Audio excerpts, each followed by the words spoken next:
शान्ताकारं भुजगशयनं पद्मनाभं सुरेशं विश्वाधारं गगनसदृशं मेघवर्णं शुभांगं लक्ष्मीकान्तं कमलनयनं योगिभिर्ध्यानगम्यं वन्दे विष्णुं भवभयहरं सर्वलोकैकनाथम्।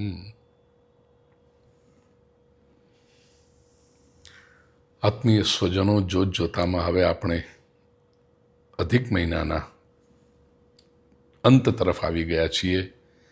બૃહન નારદીય પુરાણ અંતર્ગત સતત 30 દિવસ સુધી મહાત્મ્યનું દર્શન આપણે કર્યું. મનોરથી પરિવાર, આશા અજીત ખીમજી પરિવાર મસ્કત નિવાસી, અમને હું ખૂબ ખૂબ આશીર્વાદ આપું છું. આવો આજે 25મો અધ્યાય. દ્રઢતન્વા રાજા વાલ્મીકી ઋષિને પ્રશ્ન પૂછે છે. અથ સમ્યક વદ બ્રહ્મન્નુદ્યાપન વિધિ મુને પુરુષોત્તમ માસસ્ય વ્રતિનામ કૃપયા નૃણામ. જેમણે પુરુષોત્તમ માસનું વ્રત કર્યું છે એમના ઉપર કૃપા કરવાને માટે હે ઋષિ, હવે આ વ્રતનું ઉદ્યાપન કેવી રીતે કરવું એ આપ સમજાવો.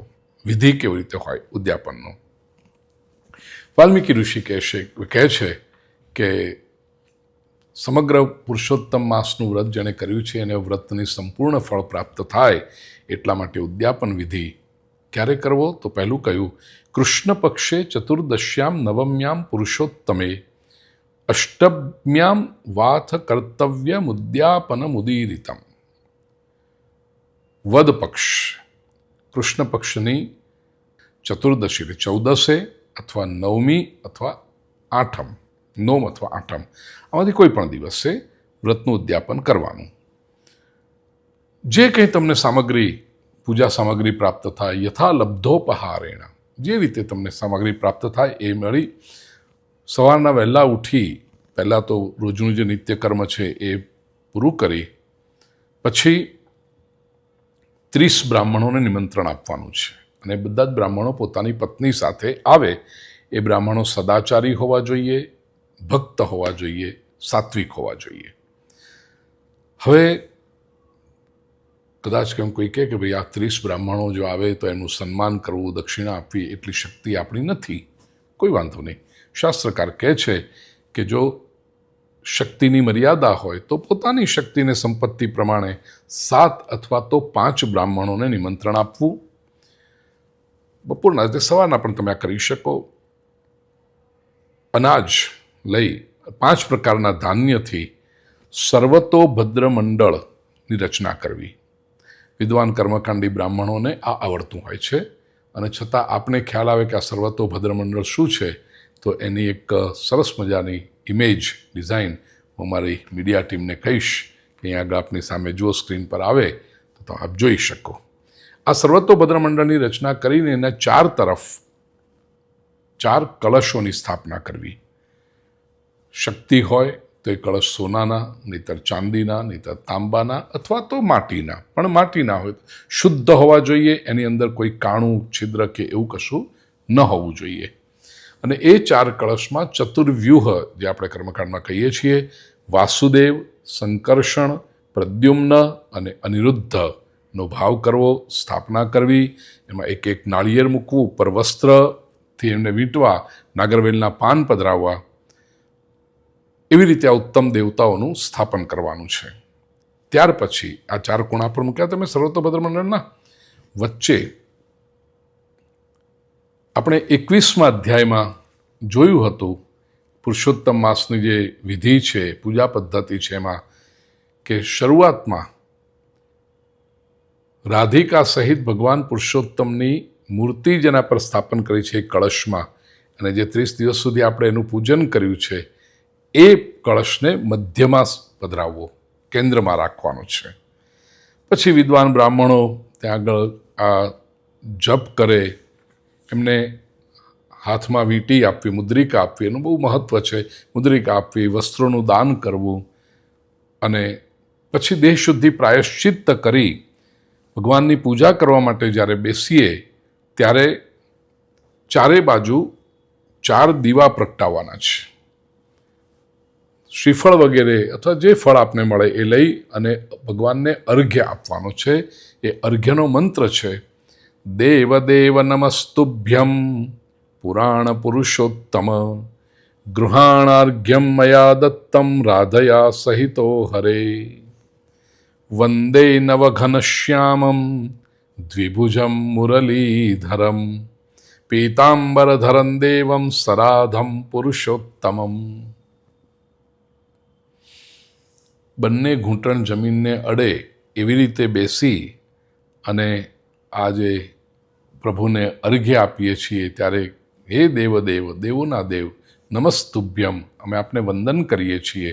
પુરાણ પુરુષોત્તમ છો આપ. રાધા સહિત હું આપને આ અર્ઘ્ય અર્પણ કરું છું, આપ એનો સ્વીકાર કરો. વંદે નવઘનશ્યામમ, પ્રભુ આપને વંદન. કેવા છો આપ? નવઘનશ્યામમ, નવું જે વાદળ બન્યું હોય ને એને કેવો વર્ણ હોય એવા સરસ મજાના નીલ વર્ણવાળા પ્રભુ આપ છો. દ્વિભુજ, બે હાથ છે. મુરલીધરમ, મુરલી ધારણ કરો છો.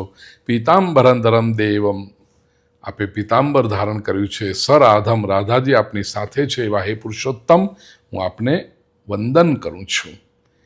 એવી રીતે કરી પછી વાસુદેવાય સ્વાહા એ મંત્ર બોલી તલનો હોમ કરવાનો છે, આહુતિ આપવાની છે યજ્ઞમાં. ને આખી સરસ મજાની પૂજા થઈ જાય પછી એ જ મંત્રથી તર્પણ અને માર્જન કરવાનું અને રાધિકા સહિત ભગવાન પુરુષોત્તમ દેવની આરતી ઉતારવાની છે. એનો પણ મંત્ર કયો છે નિરાજયામિ દેવેશ મિંદીવરદલચ્છવીમ રાધિકા રમણમ પ્રેમણા કોટિકંદર્પ સુંદરમ. આરતી ઉતારી અને પછી પ્રભુનું ધ્યાન કરવાનું છે. બહુ સુંદર મંત્ર છે ધ્યાનનો. અંતર્જ્યોતિરનંતરત્ન રચિતે સિંહાસને સંસ્થિતમ વંશીનાદ વિમોહિત વ્રજવધુમ વૃંદાવને સુંદરમ ધ્યાયેદ રાધિકયા સકૌસ્તુભમણિ પ્રદ્યોતિતોરસ્થલમ રાજદરત્નકિરીટકુંડલધરમ પ્રત્યગ્રપીતાંબરમ.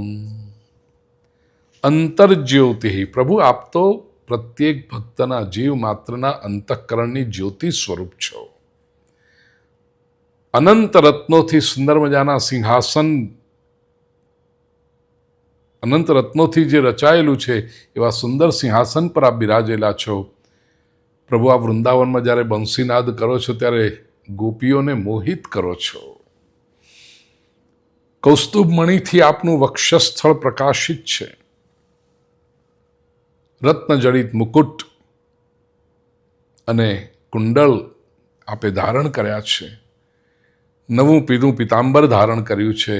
એવા રાધિકા સહિત ભગવાન પુરુષોત્તમનું હું ધ્યાન કરું છું. ત્યાર પછી પ્રભુને મંત્ર પુષ્પાંજલિ અર્પણ કરવી અને પતિ પત્ની બંને જણાએ સાથે ભગવાનને સાષ્ટાંગ પ્રણામ કરવા. એ વખતે આ મંત્ર બોલવો નવમી નવઘનશ્યામમ પીતવાસ સમચ્યુતમ શ્રીવત્સભાસિતોરસ્કમ રાધિકા સહિતમ હરિમ. ત્યારબાદ જે બ્રાહ્મણો આવ્યા છે એમને પૂર્ણપાત્રના દાન કરવા, દક્ષિણા આપવી, એક ગાયનું દાન કરવું. ધનુરેકા પ્રદાતવ્યા એવું લખ્યું છે. સુશીલા ચ પયસ્વિની, એટલે દૂધ આપતી જે હોય એવી ગાય, સરસ મજાની શણગારેલી હોય એવી ગાયનું દાન કરવું. અહીંયા ખાસ આપને કહું ને કથાઓમાં હંમેશા કહું છું પ્રિય સ્વજનો, ગૌદાન બહુ પવિત્ર દાન છે. અવશ્ય કરો આપની શક્તિ અને ભક્તિ પ્રમાણે. પણ એટલું ધ્યાન રાખો કે જે સંપત કોઈ બ્રાહ્મણ આપને ત્યાં આવે ને એકચ્યુઅલી એ ગાય લેતા હોય અને પછી ગાયની સેવા કરવાના હોય તો અતિ ઉત્તમ. પણ આજના યુગમાં આપણે જાણીએ છીએ કે સંભવ નથી હોતું. તો ગૌદાન તમે આપવા નીકળશો ને તો લેવા તો ઘણા લોકો બેઠા છે. પણ એટલું ધ્યાન રાખજો કે તમે જે ગૌદાન આપો છો, ગૌદાન નિમિત્તે જે સંપત્તિ આપો છો, એ સંપત્તિનો 90% ભાગ ગાય માતાની સેવા માટે જ વપરાવો જોઈએ. ગાયના મોઢામાં કંઈક જવું જોઈએ. નહીં તો અત્યારે જાહેરાતો બહુ થાય છે, ગૌદાન માટે આપો, ગૌદાન માટે ગાયની હોસ્પિટલ બનાવીને ગાયનું આ કરીએ, ગાયને તે કરીએ. પણ ત્યાં જઈને જ્યારે જોઈએ ને પ્રિય સ્વજનો, 80%થી વધારે પૈસા માત્ર મેનેજમેન્ટમાં, એ વ્યક્તિની પોતાની પબ્લિસિટીમાં, જાહેરાતોમાં, એમના પોતાના અંગત ખર્ચાઓમાં એવી રીતે જતા હોય છે. ગાય માતાને તો 100માંથી કદાચ 20 રૂપિયા પણ નથી મળતા. દુઃખ થાય છે આવું જ્યારે જોઈએ ત્યારે. એટલા માટે મેં એક ઉપાય વિચાર્યો છે, આપને યોગ્ય લાગે તો અવશ્ય કરજો. તમારા ગામમાં તમારી નજર સામે જ્યાં ગાયોની સેવા થતી હોય ને, ગૌશાળા હોય, ત્યાં આપો. આ પહેલી વસ્તુ. અથવા તો કોઈક એવો ગરીબ ખેડૂત હોય કે કોઈ ગોવાળ હોય જે ગાય રાખતો હોય. આ લોકો શું કરે છે કે દૂધ આપતી હોય ત્યાર સુધી ગાય રાખે, પછી એ લોકોને પોસાય નહીં એટલે ગાયને વેચી દે. એવા કોઈ વ્યક્તિ પાસે જઈને કહો કે તું ગાયને વેચવા નહીં જા, દૂધ આપતો હોય દૂધ તું વાપર, તું ગાયની સેવા કર, અને ગાયનો જે કંઈ ખર્ચો થતો હશે તને આપી દઈશું અમે મહિને. બહુ મોટી અમાઉન્ટ નથી હોતી પ્રિય સ્વજનો. એ અનેક ખેતર છે, એની જમીન છે, ગાય તો આમે સાચવતો હોય છે. તમે જે પૈસા આપશો ને એ કદાચ એ ગરીબ ખેડૂતનું જીવન સ્તર સુધારવામાં કામ લાગશે, એના બાળકોના શિક્ષણમાં કામ લાગશે, ગૌ સેવા પણ થશે. અને આજના યુગમાં સોશિયલ મીડિયાનો જમાનો છે. અઠવાડિયે 10 દિવસે અમસ્તા વાત કરીને કહેવાનું કે જરા વિડીયો કોલ કરને ભાઈ, પેલી ગાયના અમારે દર્શન કરવા છે. એ તમને ચેક પણ રહેશે કે માણસે ગાયને સાચવે છે. તો આવું અવશ્ય કરી શકો. યોગ્ય સંપત્તિ યોગ્ય રીતે થાય અને ગાયોની સેવા થાય એવું અવશ્ય કરજો. ત્યારબાદ ઘીના પાત્રનું, તલના પાત્રનું દાન કરવું. બ્રાહ્મણ દંપતી જે આવ્યા છે એમને વસ્ત્ર આપવા. શિવ પાર્વતીની પ્રતિમાનું દાન કરવું. આજુ આપણા શાસ્ત્રોમાં કેટલી સમન્વયનો ભાવ છે. પુરુષોત્તમ માસનું વ્રત આમ જુઓ તો વૈષ્ણવ વ્રત છે, કૃષ્ણની પૂજા છે, પણ ત્યાં બ્રાહ્મણ જે આવ્યા છે અને શિવ પાર્વતીની મૂર્તિ દાનમાં આપવી એવું લખ્યું છે. એટલે બ્રાહ્મણત્વ અને વૈષ્ણવતા અને શૈવ વચ્ચે કોઈ ઝઘડો છે જ નહીં. અનેક પ્રકારના 8 પ્રકારના પદ આપવા અને પગરખા એ ખાસ કહ્યું છે. ઉપાનદ યુગલમ તથા એ દદ્યાદ આપવું. બ્રાહ્મણને શ્રીમદ ભાગવતના પુસ્તકનું દાન કરવું. ખાસ કહ્યું કે જો શક્તિ હોય ને માણસ પાસે તો આ બધા દાન તરત જ કરવા. શક્તિશ્ચેન ન વિલંબેત ચલમાયુર્વિચારયન.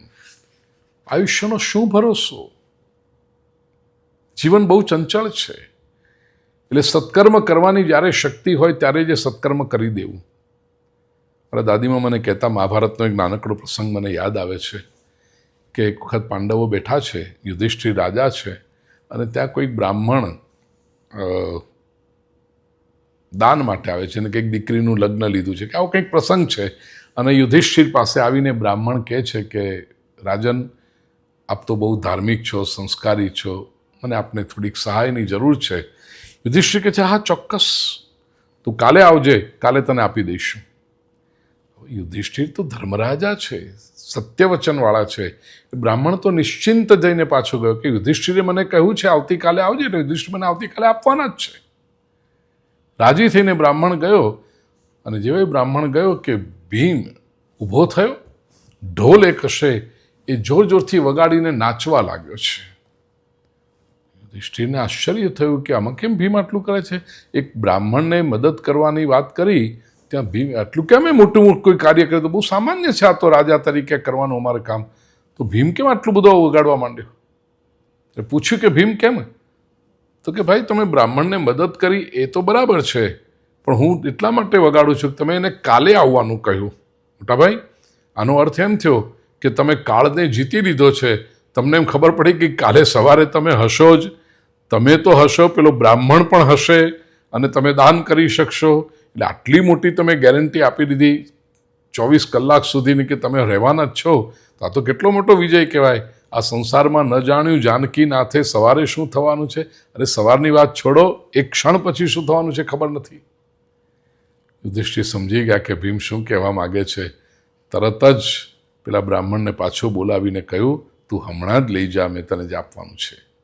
કહેવાનો આશય કે શક્તિ જો માણસ પાસે હોય, આ વારંવાર શાસ્ત્ર કહે છે, કોઈના પર ખોટું પ્રેશર નથી, કોઈ દેવું કરીને કંઈ કરવાનું નથી, પણ ટેન્શનમાં આવીને પણ નથી કરવાનું. શક્તિશ્ચેત, આ પહેલું લખ્યું. જો જ શક્તિ હોય તો ન વિલંબેત, તો વિલંબ ન કરવો, મોડું ન કરવું અને આ દાન કરવું. જે મનુષ્ય જ્ઞાની, તેજસ્વી, પવિત્ર બ્રાહ્મણને શ્રીમદ ભાગવતનું દાન કરે છે, અને એ પણ કહ્યું કે એમાંય સુવર્ણના સિંહાસન પર બિરાજમાન કરી અને એ ભાગવતનું દાન કરે છે, વસ્ત્ર આભૂષણોથી શણગારીને, એને તો શું ફળ મળે છે? એ ગોલોકમાં જાય છે. હજારો કન્યાદાન કરવામાં આવે, સેંકડો વાજપેયી યજ્ઞ કરવામાં આવે, અનાજ ઉગેલું હોય એવા ખેતરોના દાન કરવામાં આવે, ભૂમિદાન, તુલાદાન માણસો કરતા હોય છે. પોતાનું વજન એક પલ્લામાં બેસી બીજા પલ્લા, એ જે કરે, આવા જે અષ્ટ મોટા પ્રકારના દાનો કયા છે, એ દાન પણ એ બધાથી ચઢી જાય છે સુવર્ણના સિંહાસન પર શ્રીમદ ભાગવતનો ગ્રંથ પધરાવી અને તેજસ્વી જ્ઞાની વિદ્વાન બ્રાહ્મણને એનું દાન કરવું.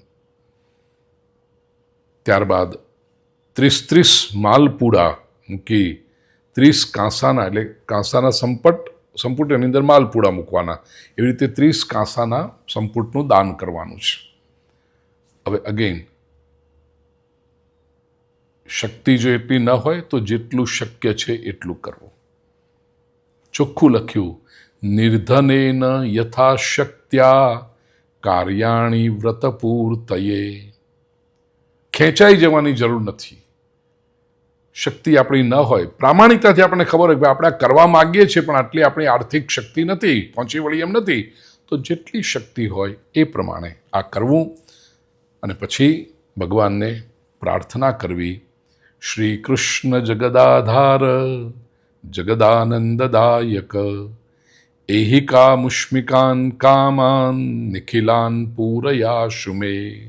હે પ્રભુ, મેં આપની આજે પૂજા કરી છે, પુરુષોત્તમ માસનું વ્રત કર્યું છે, મારા બધા જ મનોરથ પૂર્ણ કરો. એ પછી જે બ્રાહ્મણો આવ્યા છે પત્ની સહિત, એમને ભોજન કરાવવું. અને એ વખતે બ્રાહ્મણ જ્યારે શ્રી હરિ ભગવાન સ્વયં છે અને એની પત્ની છે રાધિકાનું સ્વરૂપ છે, એવો મનમાં ભાવ રાખવો. ભોજનમાં ઘી અને દૂધપાક ખાસ રાખવા.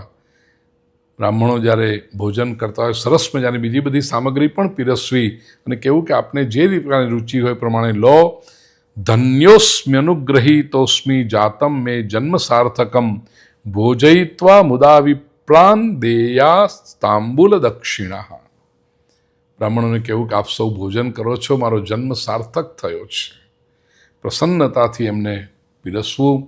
પછી બ્રાહ્મણો જમી લે ત્યારબાદ એમને પાન બીડા આપવા, દક્ષિણા આપવી.